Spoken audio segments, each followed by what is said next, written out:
अस्सलाम वालेकुम dear students. आपको पता है कि हमने जो लास्ट टाइम जो दो पार्ट्स इसके पढ़ चुके हैं हम, जिसमें से हमने सेक्सुअल प्रोडक्शन पढ़ी थी प्लांट्स एंड एनिमल्स में, स्पेशली ह्यूमन्स में। नाउ उसके बाद जो इसका एक और सेक्शन है जो असेक्सुअल प्रोडक्शन है, आज हम इसके बारे में बात करेंगे। जैसे कि आपको पता था कि जो सेक्सुअल प्रोडक्शन थी उसमें हम क्या करते थे, उसमें बाई पेरेंटल होना जरूरी था। मीन्स दो ऑर्गेनिजम्स होने चाहिए थे यंग वंस प्रोड्यूस करने के लिए। लेकिन जो असेक्सुअल प्रोडक्शन है यहाँ पर दो नहीं, यूनिपेरेंटल मीन्स कि एक ही पेरेंट से डेवलपमेंट हो सकती है। ओके, अनदर थिंग, वहां पर डेवलपमेंट होती थी, मैटिंग होती थी, फर्टिलाइजेशन होती थी, तो फिर डेवलपमेंट होती थी किसी जाइगोट की और वी कैन से ऑफस्प्रिंग की।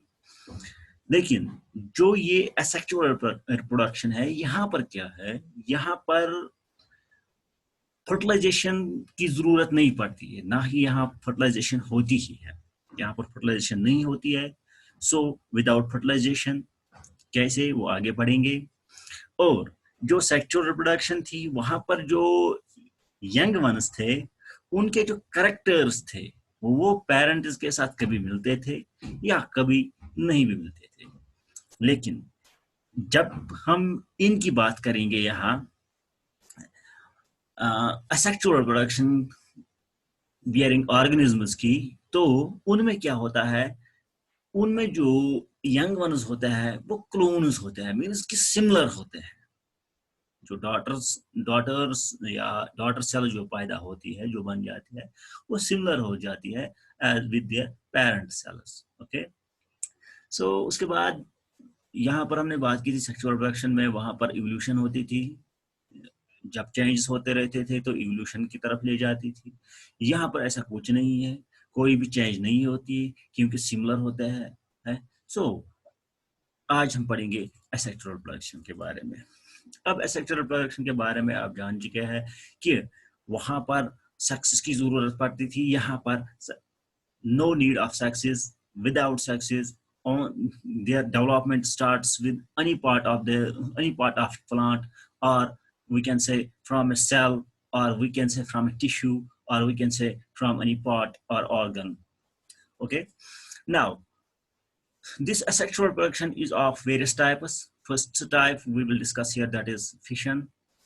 अगर हम फिशन की बात करेंगे, देखो इसमें क्या होता है, जो पेरेंट जो होता है, जो पेरेंट ऑर्गेनिज्म होता है, उमेबा की एग्जांपल अगर हम लेंगे, जो पेरेंट ऑर्गेनिज्म होता है उसको क्या होता है, उसमें ऐसा कुछ होता है कि जो उस ऑर्गेनिज्म का न्यूक्लियस होता है, ये मान के चलो न्यूक्लियस, ये ब्रेक हो जाता है, ये दो हिस्सों में ब्रेक हो जाता है। न्यूक्लियस के ब्रेक होने के बाद दूसरे स्टेप में क्या होता है, जो इसका साइटोप्लाज्म है वो भी ब्रेक होना स्टार्ट हो जाता है और एक स्टेज पहुंच जाता है जब ये कंप्लीटली ब्रेक हो जाता है।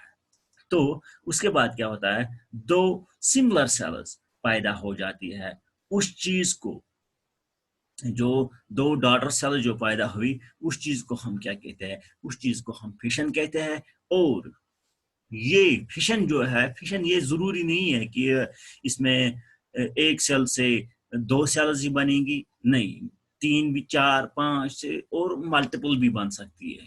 ये फिशन फिशन की बात अगर हम करेंगे। लेकिन यहाँ पर जो हम फिशन का एक टाइप है उसकी बात अगर हम करेंगे, वो है बाइनरी फिशन की। बाइनरी फिशन में क्या होता है, यहाँ पर मैं आपको समझाऊंगा। बाइनरी फिशन इस एग्जांपल से आप समझ सकते हो। सेम ये एग्जांपल बाइनरी फिशन की मिसाल है। देखो यहाँ पर क्या होता है, इस बाइनरी फिशन में यहाँ पर जो हमारे पास पेरेंट सेल थी, ये पेरेंट सेल, उसके बाद इसका डिवीजन हुआ न्यूक्लियस का, जो सेपरेशन हुआ न्यूक्लियस का, उसके बाद जो इसका साइटोप्लाज्म था उसमें क्या हुआ, साइटोप्लाज्म भी सेपरेट होना शुरू हो गया। फिर एटलीस्ट जब सब साइटोप्लाज्म विद वन न्यूक्लियस अलग हो गया, तो वो अलग सेल बना ली उसने, जो दूसरा उसने अलग सेल बना ली। तो इसने एक अलग ऑर्गेनिज्म बनाया, इसने एक अलग ऑर्गेनिज्म बनाया। ऑर्गेनिज्म 1 कह सकते हैं हम इसको, इसको ऑर्गेनिज्म 7 कह सकते हैं। तो एक सेल से जो डेवलपमेंट हुई 2 सेल्स की, या एक ऑर्गेनिज्म से जो डेवलपमेंट हुई 2 सेल्स की, वो भी सिमिलर, उस चीज को हम कहेंगे कि ये बाइनरी फिशन है। Clear? Now another thing we are having, that is multiple fission। देखो मल्टीपल फिशन में क्या होता है, वहां पर हमने बात की कि बाइनरी में बाई मीन्स 2, तो 2 सेल्स में डिवाइड हुआ या 2 ऑर्गेनिज्म में डिवाइड हुआ। यहाँ पर क्या होता है, यहाँ पर मान के चलो हमारे पास ये एक सेल है, ऐसा होता है कि इसका जो न्यूक्लियस होता है ये बहुत सारे न्यूक्लियस में ब्रेक हो जाता है बाय मल्टीपल न्यूक्लियर फिशन।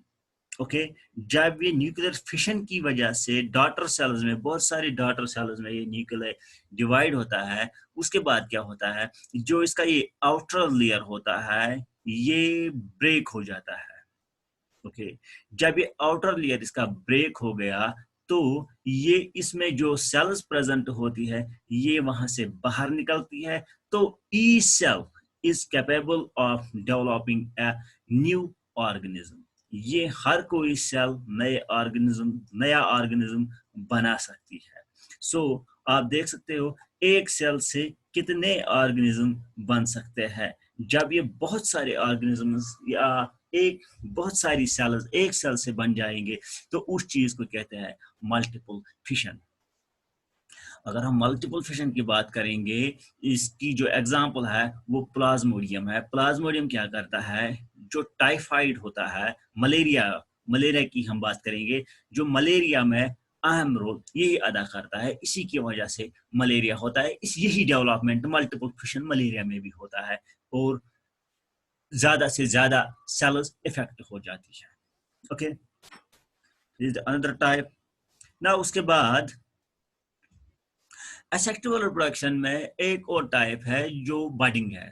हम फिशन पढ़ चुके हैं एक, तो दूसरा है बडिंग।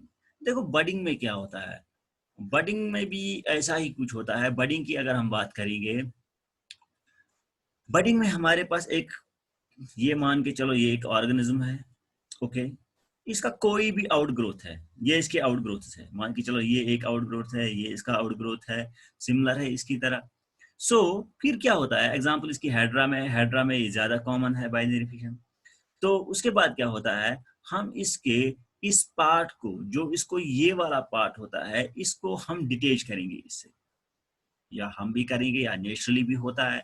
ये जो आउटग्रोथ होता है जब ये डिटेच होता है इससे, तो इसको हम ऐसा भी कह सकते हैं कि ये डेवलपमेंट बर्ड से होती है, इसलिए इसको बर्डिंग कहते हैं। देखो यहाँ से ये एक छोटा बर्ड था, जब बर्ड डेवलप हुआ तो इस जैसा स्ट्रक्चर बनाया, अपने प्लांट जैसा, अपने पेरेंट जैसा स्ट्रक्चर बनाया।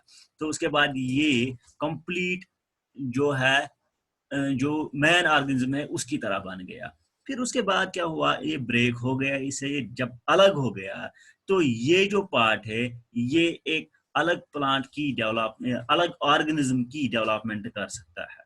ओके, जब ये अलग ऑर्गेनिज्म बन गया with the help of this budding, so इस चीज को हम कहते हैं बडिंग। और ऐसा ये एग्जांपल जैसे मैंने पहले ही कहा, ये ज्यादातर हाइड्रा है, एक स्पीशीज है, उसमें ये ज्यादातर पाया गया है। इसके जो आउटग्रोथ्स होते हैं वो बड जैसे होते हैं, वही फिर डेवलप हो जाते हैं आगे, और उसके बाद प्रॉपर कंडीशंस, फेवरेबल कंडीशंस मिलने पर वो एक नया ऑर्गेनिज्म बना सकते हैं। इसी तरह से जब बहुत सारे बर्ड्स होंगे वो डिटेच होंगे, या उनके बर्ड्स डिटेच होंगे, तो एक बहुत सारे ऑर्गेनिज्म बन सकते हैं। तो इस ये एसेक्सुअल रिप्रोडक्शन के कुछ टाइप्स है। एक और टाइप की हम बात करेंगे यहाँ पर, जो इसी की एसेक्सुअल रिप्रोडक्शन की ही है, का टाइप ही है। देखो ये जो है ये स्पोर फॉर्मेशन की अब हम बात करेंगे। यहाँ पर आपको ध्यान रखना होगा, ये जो स्पोर फॉर्मेशन होता है ये जनरली जो फंगस होते हैं उनमें प्रेजेंट होता है। इनमें क्या होता है, देखो ये एक ऑर्गेनिज्म होता है, इसमें एक ऐसा कुछ स्ट्रक्चर होता है, इसमें छोटे छोटे स्पोर्स प्रेजेंट होता है। वो स्पोर्स क्या होता है, वो स्पोर्स कुछ समय के बाद जब मूव करता है तो हर कोई स्पोर कैपेबल होता है अंडर फेवरेबल कंडीशंस डेवलप होने के लिए एक नए ऑर्गेनिज्म में। जो पेरेंट्स जो स्पोर प्रोड्यूस करते हैं वो उनको कहते हैं माइक्रोस्पोर, माइक्रोस्कोपिक या माइक्रोस्पोरेंजियम से ये पैदा होता है। तो उसके बाद हर कोई स्पोर जो है कैपेबल होता है एक नया इंडिविजुअल ऑर्गेनिज्म बनाने में। Okay, they are small, very small, even microscope, some are microscopic or some of them we can see them with naked eye. Okay, now another thing we are having here after this spore formation, यहाँ पर आप देख सकते हो spore formation की पूरी तरह से फंगस में देखा गया है। हाँ, फंगस में हम थोड़ा इसको डिस्कस ऐसे भी कर सकते हैं कि आप देख सकते हो फंगस में एक स्पीशीज है जिसको कहते हैं मशरूम्स। इसका कुछ स्ट्रक्चर कुछ इस तरह का होता है। तो इस पर इसमें भी जो स्पोर फॉर्मेशन जो होती है ये इसकी डेवलपमेंट उसी स्पोर से होती है। जो माइसीलियम इसका होता है, इस चीज को माइसीलियम कहते हैं। जो ये माइसीलियम है ये उसी से डेवलप होता है। तो यहाँ पर इसको एक स्पोर मान के चलो, ये एक स्पोर है यहाँ पर। तो जिसमें ये स्पोर प्रेजेंट होता है उसको स्पोरेंजियम कहते हैं या माइक्रोस्पोरेंजियम भी कहते हैं। तो इससे इसकी डेवलपमेंट होती है। इस तरह से ये स्पोर फॉर्मेशन होती है। जब ये स्पोर कहीं भी आसपास गिरेंगे तो उससे बहुत सारे मशरूम्स पैदा हो जाएंगे। तो इस चीज को कहते हैं spore formation. Asexual reproduction with the help of spore formation. Now another thing we are having, that is vegetative propagation or vegetative reproduction. Generally vegetative propagation, with the help of this vegetative propagation we can develop new plants. देखो, many plants reduce by their vegetative parts like roots, buds, stem and leaves. यहाँ पर अगर हम बात करेंगे जो नए plants की जो डेवलपमेंट होती है वो वेजिटेटिव पार्ट्स से होती है। वेजिटेटिव पार्ट्स में आते हैं रूट्स, आते हैं बड्स, आते हैं स्टेम, आते हैं एंड लीव्स आते हैं। ये सब चीजें वेजिटेटिव पार्ट में आते हैं। तो वेजिटेटिव पार्ट की अगर हम बात करेंगे, इससे जो डेवलपमेंट होती है, इससे डेवलपमेंट जो इसके पार्ट्स जो प्लांट हो, जनरली प्लांट्स में होती है, जो प्लांट के किसी पार्ट से जब डेवलपमेंट होती है या रूट्स या स्टेम या लीव्स या even we can say system से भी डेवलपमेंट होती, तो उस चीज उन सब चीजों को वो इस कैटेगरी में लाया गया है वेजिटेटिव प्रोपगेशन। नए इंडिविजुअल्स पैदा होते हैं इससे। सो इस प्रोसेस को हम वेजिटेटिव प्रोपगेशन कहते हैं। जहां तक वेजिटेटिव प्रोपगेशन का सवाल है, ये नेचुरल भी हो सकती है तो आर्टिफिशियल भी हो सकती है। सो कुछ पहले हम कुछ नेचुरल वेजिटेटिव प्रोपगेशन की बात करेंगे।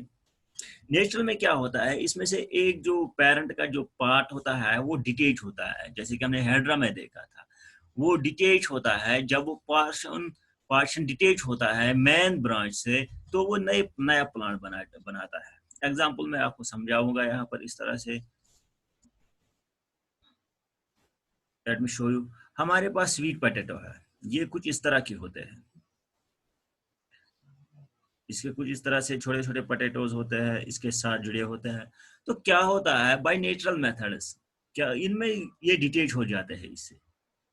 तो जब ये डिटेच हो जाते हैं इससे, ये पार्ट जब डिटेच हो जाते हैं तो एवरी पार्ट इसका, हर कोई हिस्सा इसका कैपेबल होता है एक नया प्लांट बनाने में। ठीक है। So developing new plants, new organisms from these parts, even we can say from roots. Here we can say roots. जब रूट से ये पैदा होता है तो उस वो नेचुरली होता है, तो उस चीज को भी हम वेजिटेटिव प्रोपगेशन कह सकते हैं। अनदर थिंग इज पोटैटो की अगर हम बात करेंगे या बनाना की अगर हम बात करेंगे, उसमें क्या करते हैं हम, उसमें हम स्टेम पोटैटो लेते हैं या स्टेम लेते हैं। जब बनाना की बात करेंगे उसमें से हम बनाना का एक स्टेम लेते हैं। उसके जो सेक्शंस होते हैं, एक सेक्शन लेंगे ऐसे, ये सेक्शन लिया या ये सेक्शन लिया, तो हर कोई सेक्शन जो है ये कैपेबल होता है डेवलपमेंट करने के लिए एक नया प्लांट बना सकते हो। तो सिस्टम से भी हम बना सकते हैं, नए प्लांट्स बन सकते हैं। तो इसी तरह से लीव्स है, लीव्स में ब्रायोफाइलम एक एग्जांपल है। इस तरह मान के चलो ये एक लीफ है। इसके जो मार्जिन है यहाँ पर इसको ये थोड़े बड जैसे स्ट्रक्चर से प्लांट्स डेवलप हो जाते हैं इस तरह से। सो इन स्ट्रक्चर से यहाँ से प्लांट्स डेवलप होते हैं, नए ऑर्गेनिज्म्स डेवलप होते हैं। सो ये भी एक तरह की वेजिटेटिव प्रोपेगेशन है। फिर क्या करते हैं हम, फिर इन ऑर्गेनिजम्स को अंडर फेवरेबल कंडीशंस हम डालते हैं, तो जो एवरी पार्ट है इसका, जो लीफ का हर कोई हिस्सा है, इससे हम नए नए प्लांट्स बना सकते हैं, नए नए ऑर्गेनिजम्स बना सकते हैं। तो आप देख सकते हो बहुत सारे बन सकते हैं एक लीफ से। तो ये कुछ प्रोसेसेस है इसमें जिससे हम नेचुरल मेथड्स जो है वेजिटेटिव प्रोपेगेशन की। अब अगर हम आर्टिफिशियल की बात करेंगे, देखो आर्टिफिशियल में कुछ चीजें हैं। आर्टिफिशियल की अगर हम बात करेंगे, आर्टिफिशियल वेजिटेटिव मेथड्स की, तो यहाँ पर एक चीज यहाँ पर मैं आपको दिखाऊंगा। लेयरिंग है एक। देखो हमारे पास मान के चलो एक प्लांट है, इसकी ब्रांचेस है, एक इसकी ब्रांच है, ये भी इसकी ब्रांच है, ये भी इसकी ब्रांच है, ये भी इसकी ब्रांच है, ये भी इसकी ब्रांच है। तो क्या किया जाता है, आर्टिफिशियली जो ये ब्रांच है इसको यहां से मोड़ा जाता है, जमीन के अंदर डाला जाता है, ऐसे निकाला जाता है। ये मान के चलो यहाँ पर सॉइल है, ये नीचे सॉइल है। तो क्या होता है, कुछ समय के बाद कुछ ऐसा होता है कि यहाँ पर, यहाँ से इसके रूट्स पैदा होते हैं। जब रूट्स पैदा होते हैं तो यहाँ से हम इसको कट करते हैं। जब यहाँ से कट किया इसको, तो क्या हुआ, यहाँ से एक डेवलपमेंट न्यू प्लांट की हो गई। तो इसी तरह से इस ब्रांच को करेंगे, तो इस तरह इस ब्रांच को, तो इट मीन्स कि एक ब्रांच से हम डेवलपमेंट बहुत सारे इनकी प्लांट्स की या ऑर्गेनिजम्स की कर सकते हैं। यहाँ पर आप लेयरिंग देख सकते हो। In this method, the side branch is extended and a portion of it is buried in the mud, and then it is left for a few days. It means in meantime that buried portion develops roots, so this side branch is cut and propagated as other plant. It grows and form a new plant. यहाँ पर देख सकते हो, जब इसको हमने यहाँ से काट किया और जमीन के अंदर डाला, तो ये जो पार्ट है इसने यहाँ पर रूट्स दिए, एडवेंटिशियस रूट्स होते हैं ये, क्योंकि यहाँ पर टेप रूट्स नहीं होते हैं, इसका टेप रूट होता है, फिर यही डेवलप हो जाता है टेप रूट में। जब ये एडवेंटिशियस रूट्स बन जाते हैं तो हम इसको यहाँ से काट करते हैं, और फिर उसके बाद क्या होता है, ये डेवलप हो जाता है एक नए प्लांट में। ये प्रोसेस ऑफ लेयरिंग है। एक और प्रोसेस है ग्राफ्टिंग है, जिसको हम कश्मीरी में पाइवन करना भी कहते हैं। तो इसमें क्या होता है, देखो इसमें ऐसा कुछ होता है, जो प्लांट होता है वो एक वैरायटी का होता है, और ऊपर से जो इसमें हम जो प्लांट डालते हैं वो दूसरी वैरायटी का डालते हैं। इसे क्या होता है, इसे ये होता है कि जो प्लांट्स की वैरायटी जो चेंज होती है, इनकी वजह से वो मॉडिफाई हो जाती है। ठीक है, जो नीचे वाला पार्ट इसको होता है, जिसको हम स्टॉक कहते हैं, इस पार्ट को यहाँ पर मैं आपको ऐसे समझाऊंगा। ये जो ये पार्ट है यहाँ पर, ये स्टॉक है। क्या किया जाता है, ये जो स्टॉक होता है इसको वी शेप्ड बनाया जाता है ऐसे। जब इसको वी शेप्ड बनाया गया, तो दूसरा पार्ट जो है, जिसको सिकॉन कहते हैं, अनदर पार्ट जो है, उसको इस तरह से बनाया जाता है, कुछ शार्प टेपर्ड एंड बनाया जाता है, और इसको इसके अंदर डाला जाता है, और ऊपर से इसको बाइंड किया जाता है। तो फिर ये जो पार्ट होता है ये डेवलप होता है नए ऑर्गेनिज्म में, नए प्लांट में डेवलप होता है। तो एक प्लांट में हम बहुत सारे इस तरह के इस तरह के प्रोपेगेट कर सकते हैं और नए प्लांट्स डेवलप कर सकते हैं। So it is another process that is grafting here. So उसके बाद ग्राफ्टिंग से भी हम बहुत सारे नई वेराइटीज भी और नए प्लांट्स भी डेवलप कर सकते हैं। उसके बाद एक और चीज है यहाँ पर, टिश्यू कल्चर। देखो टिश्यू कल्चर में क्या होता है, अगर हम टिश्यू कल्चर में देखेंगे, टिश्यू कल्चर एक वाइड प्रोसेस है, बहुत ही लंबी प्रोसेस है, लेकिन डेवलपमेंट इसकी जो है वो बहुत क्विक होती है। लंबी प्रोसेस किस हिसाब से है कि इसमें बहुत सारी चीज़ों का ख्याल रखना पड़ता है, लाइक कंटमनेशन, यानी कि प्योरिटी होनी चाहिए, वहां पर किसी तरह की कोई कंटमनेशन नहीं होनी चाहिए। Even air should not be contaminated, so जिसकी वजह से फंगस पैदा होंगे, फिर डेवलप नहीं होगी। देखो इसमें क्या किया जाता है, प्लांट का कोई भी पार्ट लिया जाता है जिसको हम एक्सप्लांट कहते हैं। मान के चलो ये हमारे पास एक प्लांट था, इसका ये लीफ है। लीफ का एक छोटा सा टुकड़ा हमने कट किया। इस टुकड़े को जब हमने कट किया, यहाँ से इसको हमने एक मीडिया में डाला। मीडिया क्या होता है? मीडिया, ये दो साइंटिस्ट थे जिन्होंने ये मीडिया दिया था, मुशीजी एंड स्पूंज था उसका नाम। तो उन्होंने ये मीडिया, इसको फिर एमएस मीडिया भी कहा गया, तो उनके नाम पर। इस मीडिया में जो न्यूट्रेंट्स होते हैं और इसमें और भी कुछ एंजाइम्स प्रेजेंट होते हैं जो इस प्लांट को डेवलपमेंट करने में मदद करते हैं। तो जब ये प्लांट हम इस न्यूट्रेटिव मीडिया में डालते हैं तो आहिस्ता आहिस्ता ये डेवलप हो जाता है नए प्लांट्स में। फिर इस प्लांट को कुछ समय के बाद हम निकाल कर जमीन में डाल सकते हैं, वहां डेवलप कर सकते हैं। जो एक छोटा सा मास होता है जो प्लांट का, जो ये इस मीडिया में जो हम डालते हैं, इसको सेल्स कहते हैं। जब हम इसे लेते हैं तब इसको एक्सप्लांट कहते हैं, और जब ये इसमें डालते हैं तब ये सेल्स होता है। तो इस तरह से ये इसकी डेवलपमेंट होती है। तो फिर आफ्टर दैट ये भी नए प्लांट में डेवलपमेंट हो सकता है। जितने भी हमारे पास मीडिया होंगे, जितने भी हमारे पास ये मीडिया होंगे, मान के चलो हम रखेंगे ये मीडिया 8-10 रखेंगे, और एक एक ही लीफ से हम बहुत सारी शाखें इसकी कट करेंगे और इसमें डालेंगे, तो हर कोई जो इसमें जो पार्ट होगा लीफ का, इवन सेल डाल सकता है, हर कोई जो सेल होगी वो डेवलप होगी एक नए प्लांट में। जब वो नए प्लांट में डेवलप होगी तो इट मीन्स कि एक प्लांट से हम कितने सारे नए डेवलप कर सकते हैं with the help of this एक्सेक्सुअल reproduction. Now इस तरह से अब यहाँ पर डिटेल्ड है कि ये सेल्स कैसे, इसकी फॉर्मेशन कैसे होती है, कैसे डेवलपमेंट होती है, क्योंकि ये जो इसमें मीडिया होता है, न्यूट्रिटिव मीडिया प्रेजेंट होता है, जिसकी वजह से इसकी डेवलपमेंट होती है। तो इसके साथ इसका जो ये हमारा पार्ट था एसेक्सुअल प्रोडक्शन का, ये भी खत्म हो गया। इवन इसमें हम सीड्स भी लगा सकते हैं, सीड्स यूज कर सकते हैं, या स्टम का भी पार्ट यूज कर सकते हैं। तो कोई भी प्लांट की कोई भी सेल कहीं से भी हम ले सकते हैं, उसको हम डेवलप कर सकते हैं, जो कि बाद में ये रूट्स डेवलप होते हैं इसके, और ये डेवलप हो जाता है एक नए प्लांट में। सो इस तरह से एक फुल फ्लेजेड प्लांट हमारे पास बन सकता है एक छोटी सी सेल से। सो एक प्लांट से हम कितने सारे सेल्स, कितने सारे प्लांट्स बना सकते हैं। Now that's all for today. Next time we will meet with another topic.